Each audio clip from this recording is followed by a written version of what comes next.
When I was a Muslim, I never questioned how we, Muslims, would revere Muhammad. I thought other religions were just the same.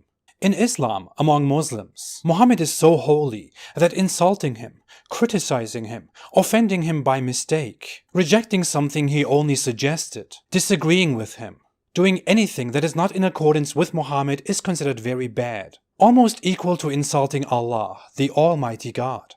Thinking about it now, it just looks so ridiculous. Worship in Judaism and Christianity is something you do for God, the One and Almighty. Christians do have a human figure, but he is considered one with God. He is God. He didn't walk around setting an example of how to brush your teeth or how to go to the toilet. His example is faith, devotion, emotions and interactions, general morals, love. Muhammad is not even God or anything. He's just a mere human in Arabia in the 7th century, in a culture that was far more backward than so many other cultures of its own time. How can this person, of whom we have so many records of every single act in a daily life, be an example to someone who lives today, in the 21st century, with all the knowledge and development that we have today? How can he be considered the most perfect human when he didn't even possess half of the knowledge that an average person has today? It's just ludicrous.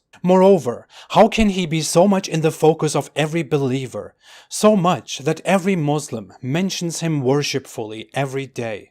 How can he be so much protected that any criticism of him can land you in jail and get you a death sentence in Pakistan, in Saudi Arabia, and in so many other partially or fully Islamically run countries? How can he occupy so much of your time, your mind, your worship, your emotions, your life, when Abrahamic religion is about worshipping and listening to God? How can Muhammad have so much say, so much holiness, such an immensely superhuman-like position in Islam, when Tawheed, the oneness of and the complete devotion to God, is also taught to be the most essential basis of Islam?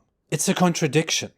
It makes no sense. Islam is theoretically monotheistic, but practically almost polytheistic. It is logically flawed, practically contradictory, philosophically inconsistent. It makes no sense. Muhammad says in the fundamental scriptures of Islam not to ask too many questions, that it's bad to ask too many questions, that Allah doesn't like those who ask too many questions.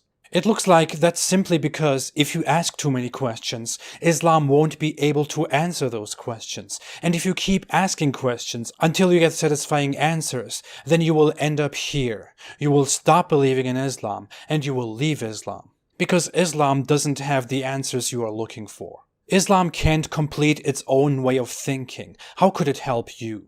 It can't. Stay away from Islam.